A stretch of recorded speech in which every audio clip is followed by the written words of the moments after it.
Good morning. This is the Blaine's World webcast that you can found each week on Facebook, YouTube, and LinkedIn. You can also find us on Spotify, Apple Podcasts. You get more information about the show and previous shows on our website, which is behind me, blainesworld.net. I'm your host, Blaine Greenfield, in my Zoom studio in lovely downtown Fairview, North Carolina. Each week, we focus on positive news and information about people doing cool stuff in both Western North Carolina and throughout the country. And to that end, it's my pleasure to introduce Mallory Arrington, co-owner of Asheville Pet Cremations, on being my guest today. Thanks for joining me. You're welcome. Okay, and what you can do, you can wave to all your fans and friends who are watching this. So if you're watching, that's Mallory.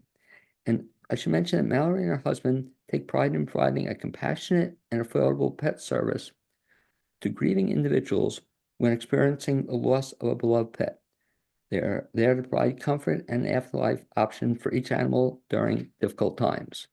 And it's certainly for the animals, it's a difficult time. It's a difficult time for the people going through the experience as well. Let me ask you, Mallory, you grew up as a kid where? I actually grew up in Florida. I've been up here in North Carolina for about 8 to 10 years now. I can't remember spot on, but I want to say it's about 9 years. So when you were growing up in Florida, did you always know you wanted to run a pet crematory service? No, no, No? it's not something that just sprung in my head one day. I I was always a lover of pets though. Pets were Right. our thing. They were our family. It's kind of something that just our best friend actually owned the company, and we had all worked together long and while ago, and he was just getting time to retire, and he when the first person he asked was me and my husband, and it took some thinking and realizing, holy cow, this is different, but so glad we did. I was super excited. So this had already been an existing business in Marshall, and you bought it into it? So it was in Swananoa, Yeah. which is hence the name Asheville Pet Cremations. And we just decided to keep the name the same once we moved it over to Madison County. But those were his previous customers. Well, we should mention too, and you and I were talking about it off the air, that this is a service. There aren't a lot of them in the area. In other Oh words, yeah. I think I was telling you, I was asking about one in Asheville, which I don't think is in business anymore. So if you want your pet cremated, I guess there aren't too many other options to consider. You and you said somebody down south. I think the next closest is Hendersonville, but yeah, Madison County, Yancey County, we are the only option. So it's definitely pretty far distance to get to the next one. And let's talk about the process then, because some people, I guess, unfortunately, there's something you don't think about too much I until you know it need until it. it happens, and then it's Yeah, I mean, so what happens? Does a veterinarian tell you about you folks, or do the police tell you about you? How do you find out what yeah, to so do with your pet? there's a couple options. We've got a lot of connections with animal shelters and humane societies. So a lot of them will refer if they go looking there or lose a pet there, they'll refer to us. But most of the time we get phone calls just um personal families that find us on either Google or Facebook. And yeah, so there's many options. So but we've gone to vets to pick up. We've gone to personal homes a lot, all different kinds, shelters, humane societies.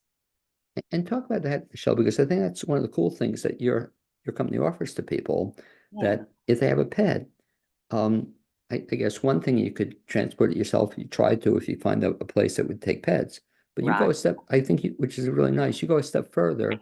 You actually, if I have a pet who passed, I call you up and then you take it from there.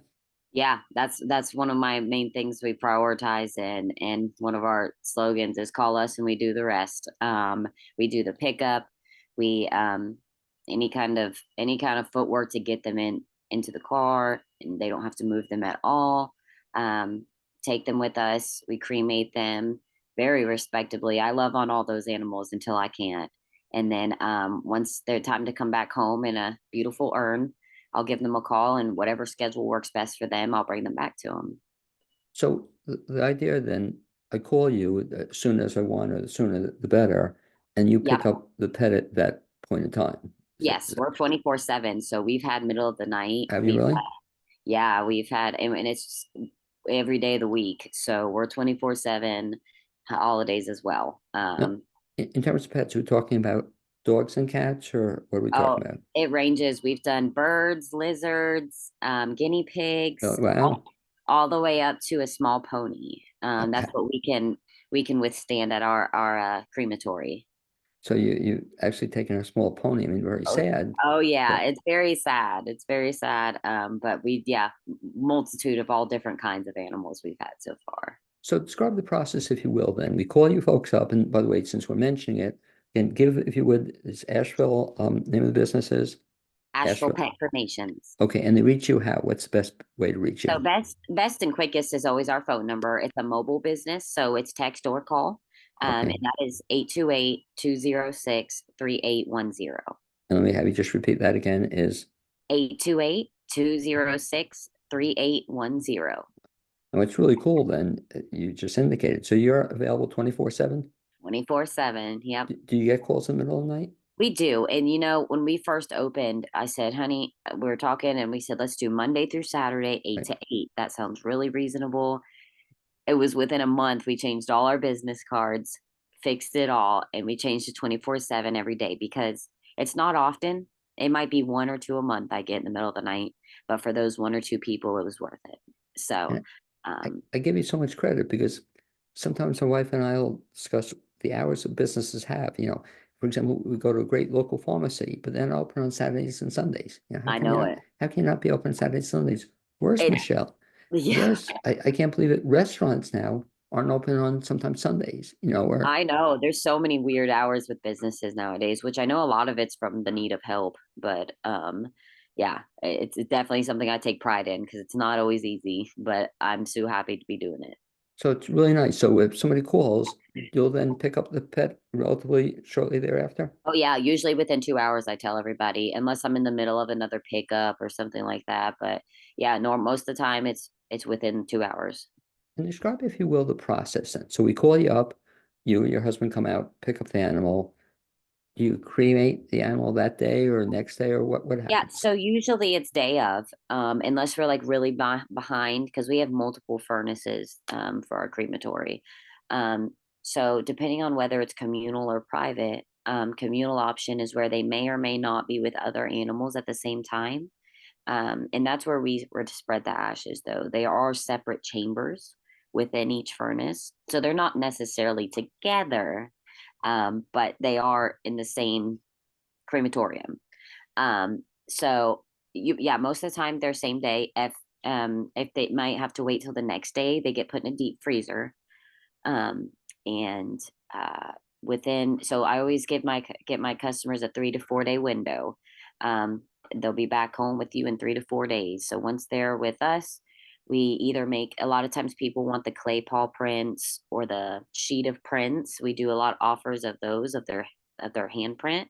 Um, we do that very first and foremost, and then it's into the crematorium, and that usually takes a couple hours. And then the cooling down process is more half a day, so it needs to be very cooled down. Um, and then process after that is processing and getting them back home. And that's kind of cool what you said too. So if people want a remembrance of their pet, that's kind of a nice thing to do. We'd say Yeah. they have a paw print, or what does that come in? Yeah, so we offer a clay imprint of their paw, and that's actually we've turned it into an ornament because a lot of folks were having a problem of where do I put this? What do I do with it? So I we put a hole in the top with a ribbon, and they can hang it on their wall. They can use it as an ornament, anything they prefer. And then we also do like a sheet, whatever we can fit on an 8 by 10 of their paws, of like a handprint would be for a human. And those are great too. A lot of folks get them for tattoos. A lot of people get a Oh, tattoo, really? Wow. yeah, their actual print and all sorts of neat things. But those are our two best and main things that we do for remembrance. I saw your arm, not to pick on you, but do you have any pets on your arm? Is that, I do not. yeah. No, I don't. But I'm thinking out loud, that could be your next business we move into. It That could is a be good idea. crematory and also do tattoos, another skill you can pick up. That is a really neat idea. But people really get their pets tattooed. Oh yeah, a lot of them get the paw print. It's a nice way to do a customization and have it different, you know. Well, I really like it as a way to remember your pet. The nice thing about it, unlike if you had a boyfriend or girlfriend's name on it, it's Yeah, always going, you're never pets. going, I tell everyone that is the most unconditional love you will ever have is a pet. isn't it true? And we're cat people. You mentioned you're a dog person, Oh but yeah. they said, we love our cat. He was just meowing before, but yet isn't quite as unconditional love as I guess a dog is. Yeah, to me anyway, I just can connect more. I feel like they have more character, but Yeah. some people believe the opposite, and it's totally what, works for them. But yeah, I definitely, our dogs just, they all have their own personalities, their own people. So, Talk about something that's changed, I think, over the years in kind of a good way, Michelle. But a lot of people, and I guess I was one of them, don't quite understand pets or don't understand the feelings that people have toward yeah. pets. But when somebody loses a pet, what's the best way to communicate with them aside from telling them to call your facility? That's the very first thing they should do, call your pet Yeah, service. But how do you show um, compassion. compassion without being stupid about it or being, nasty about Yeah, it? yeah, I'm a super empathetic person, so it it it tears me up inside. For a very long time when I first started this, I cried at everyone when I Right? was Oh, leaving, I was crying. But I've gotten slowly better with that. But yeah, honestly, the main thing is just to be there. Everyone's gonna say sorry. Everyone's gonna ask what they can do, but the main thing is to just be present. If you need anything, we're here. I can totally empathize with you and I understand what you're going through. And that means a lot. I know for a lot of my customers, and I always ask to make sure, but it's just a hug. They just really want a hug. because I imagine probably the worst thing you can do, which a lot of people do with humans, or a baby is lost or so, said, well, don't worry, you'll get another one, but Oh yeah, that, that's definitely and and it's a harmless. I know they don't mean right. anything by it, but there is no replacing. That's their child, So yeah, some people don't like that so much. Yeah, no, you're trying to, I guess, be empathetic about it, but Right. it's tough. Took the wrong way, yeah. In terms of pets, so you can get a pet cremated, I guess. What else can you do with a pet? I guess some people in Marshall, I know, is it legal to bury pets? Yes, you can bury them. Most of the people I've come across either bury them or cremate them. I know there's a form of uh, kind of like a form of cremation called aquamation. Yeah. It's not that I know in North Carolina, but it's kind of instead of flames, they use pressurized water to do kind of the same concept as cremation. But that's nowhere local here that I know of. So a lot of time, I mean, we get calls for all reasons. A lot of them just can't dig, Well, and imagine, do any folks after they get the pet cremated, do they then bury them or I guess they can? sometimes, yeah, not often that I know. Sometimes a lot of them just want to keep them at the house or like in an apartment where they can't bury. So yeah, I would say it's a good 50-50 that they either bury them or don't. What do you recommend to people when they come to you and decide to work with you to get the pet cremated? What do you tell them to do with the remains?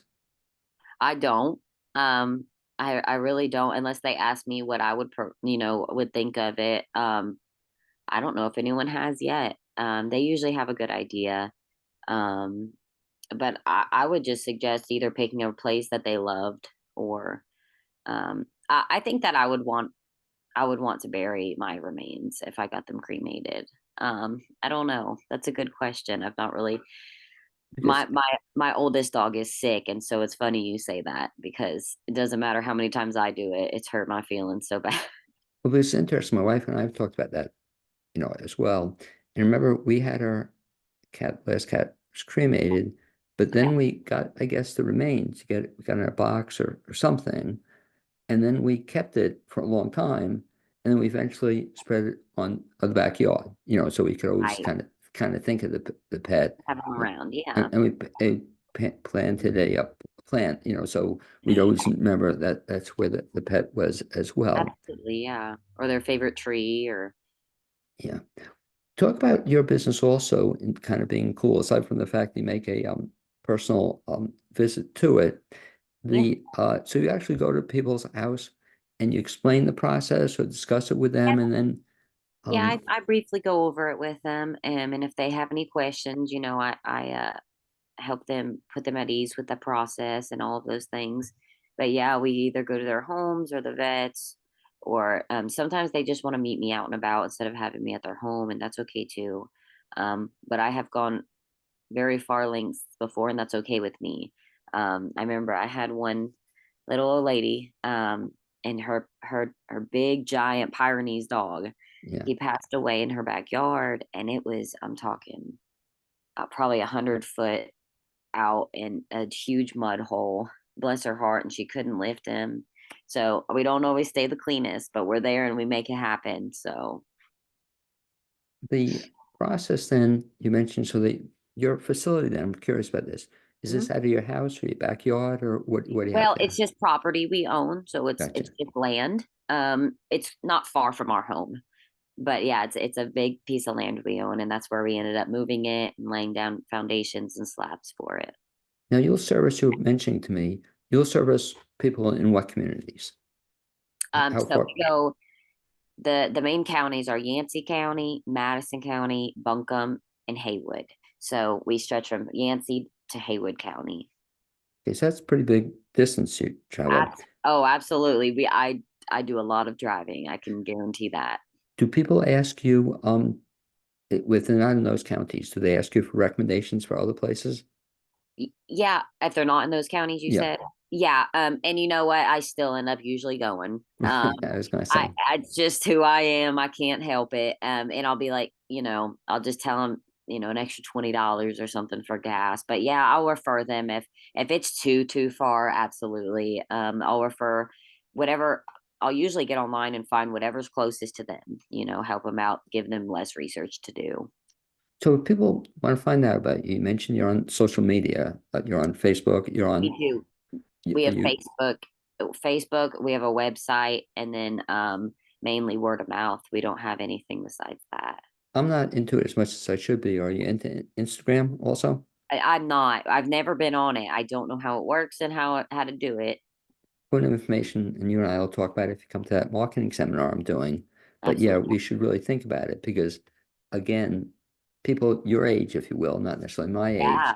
but they're more into Instagram lately, it seems That, like, than it's Facebook. definitely bigger than Facebook. Yeah, it's kind of getting pushed to farther than Facebook did for sure. And I definitely heard exactly. And when we get off the air, I'll give you the pep talk on Instagram. Remind me. that. But Okay. yeah, it's something we should consider because people, I guess your age more so than my age, are now into Instagram, you Yeah, know. absolutely. Um, so what do you see in terms of moving ahead in the future? What do you see for the business? Like, do you have any plans expanding or doing anything different? You know, sorry, I apologize. That was an That's alarm. fine. Um, just growing, but I don't ever want to be bigger than what our family can personally handle. And what I mean by that is I've been able to, with every customer I go to, give them peace of mind with the fact that my husband and I are the only ones who are going to be touching your baby. And I can guarantee that they will be treated with love and respect because there is no one under me. There is no one I have to put trust into. There Right. is no one that I have to hope does the right thing. We are the only step in between you and your pet. So having that guarantee is a big deal. It is to me and it is to my customers. And so the thought of getting too big to handle or be able to say that um, doesn't sound the greatest to me. But that doesn't mean we can't get huge. We've done very well for just the little year and a half we've been open, and I'm grateful for it. It's been wonderful, and we can like I said, we have multiple crematoriums, so we can handle quite a bit by What's ourselves. what's most number of pets you've had to pick up on at any given day? Uh, Maybe about six. Really? Wow. Yeah, yeah, and it's funny you That was say a that busy day. because Yeah. yesterday was that day. Well, was another one of those days, but I'm telling you, I swear by it now, it's the moon.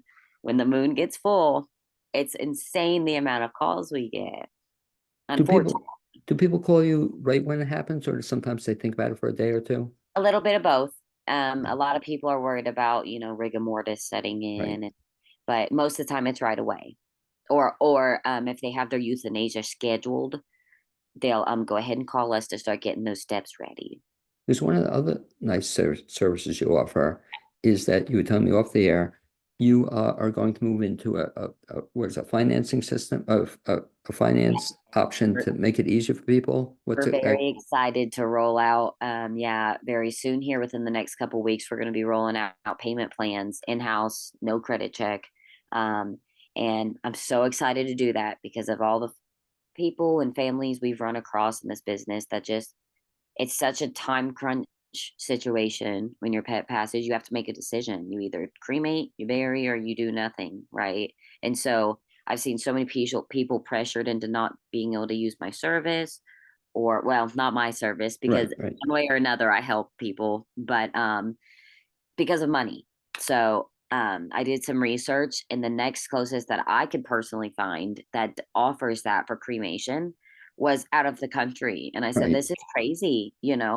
So my husband and I did a lot of talking and numbers and discussing, and that's something we want to be able to offer people that they don't have to not cremate because of the money situation at the time. I mean, that's pretty nice service you offer. I'm Let me very ask you also, um, and it's funny, we're talking about this, but I don't know about you. I feel it's a fine subject to talk about when people are healthy, happy, the pets are healthy and happy, rather than having to deal with it, you Oh know, yeah. on the spur of the moment. It's just not something you sit around thinking about, that's for sure. Actually, we did, actually, maybe the exception, we just redid our wills. And one of the things we were concerned about, we're by ourselves. So we want to make sure we What had about our arranged, pets? yeah, Yeah. arranged, and a lot of people don't think about the pet. No, Describe, if you will, one other thing, the actual process that somebody should follow, Mallory. So the pet's sick. You said you have a pet who's sick. I do. What should you do at that point in time, and what you do in terms of preparing down the road? So the euthanasia, that's not done by you, is that correct? No, it is not. That's done by a vet or a, Vet, mobile vet, the right, Humane Society sometimes, and we've tried when we first opened, we tried to get licensed for that, right. but because we're not a veterinarian offering Gotcha. health services, they don't let the legally don't let us. But yeah, Humane Society does it, shelters, all different outlets for that. So if something happens to my pet, I call somebody or Humane Society or call the Mhm. police. I guess you call the police also. Is that They'll correct? help you out. Yeah. Okay. And so I guess there are two things you're telling me has to get done. So the first thing you have to do is take care of the pet. But if the pet's, oh, euthanasia, so it's beforehand, but once the pet's passed, that's where they should start thinking about what to do with the remains. Is that correct? Yeah. Well, and yeah, absolutely. And it's so good to prepare. If I had any advice to give anybody whose pet is Please. getting to that point or getting older, it's just do your research and find someone that you're comfortable with. I will say I do know we work with a lot of vets and I love them all dearly. We have great relationships with them all, but they charge a lot more for cremation. They work with us, get a discounted rate, and charge even more than we do. It's just something they do, to each their own. But I would say to anybody that has pets at all, do your research, find a crematory that you're comfortable with, and just kind of get the rundown of how they do things. Because when the time comes, the burden it will lift off of you with stress is just incredible. You should Incredible. mention an interesting idea I never thought about, that our vets have never recommended, I guess maybe they recommended um, places to go to, but they never did it themselves. But there's some, I guess, vets in your county that will Oh yeah. do this themselves. Yeah, there's a lot of them that do that they'll either refer them or they'll even bring them to the we work with a few vets, including a French Broad Mobile, which Sorry. um they will actually take in the pet after they euthanize them, and they are the ones who bring them to us, versus the owner having to be stressed out. It's mainly on preference. I think you can pretty much pick either option, but yeah, there's a lot of vets that do that where they opt in to have them bring them. Where do you see the business going? So you've been in business now a year and a half. Seems like Yeah. you're doing well. What do you see in the future? Just growth. Like I said, nothing to where I don't want to have multiple franchise, I don't want 20 locations, but I just want to grow and help. My main goal out of this company and has been the just biggest benefit and good for the soul is just being there for people. I can't tell you how much it means to me that I lighten their burden just a little bit. It's Okay. really, I'm just super passionate about it. And And I it's love really it. Just making it easier for people yeah, in a because time of stress. Yeah. absolutely, because it's a hard thing, especially, some are more than others, devastated or upset. Um, but yeah, there's no better feeling at the end of the day when I'm successfully able to help somebody through that. Mallory, again, if folks want to get in touch with you, the website address is what? So Asheville petcremations.com Okay, and pet then cremations, right? With a cremation, plural, yeah, right? with an S. Yeah. Okay, And then we're on Facebook as well. I think if you put the at sign on Facebook and right. then Asheville Pet Cremations as well, that will pop us up. And there's a link to our Facebook as well on our website. And vice versa. Facebook has a link to our website as well. And then our phone number, like I said, we have phone number and email. So AshevillePetCremations@gmail.com or 828-206-3810. We have a nice thing. If they call you, somebody will pick up for the most part. Oh, If, someone will if, pick up. And if I miss that call, you'll be called back within 5 minutes. very cool. Yeah. Mallory, I'd like to thank you for being my guest on this edition of the Blaine's World Oh, webcast. I'm so Also, honored. well, congratulations to this. You told me off the air this is the first time you've been on a webcast, so you did great. Absolutely. I made Thank your you. star. And we look forward to seeing you sometime in the future, perhaps. And Absolutely. also, I'd like to thank my producer, Cappy Tassetti. And good luck with this business. Just a really cool thing you're doing. So thank you. I appreciate you. Thank you. Okay, great. And we'll see you.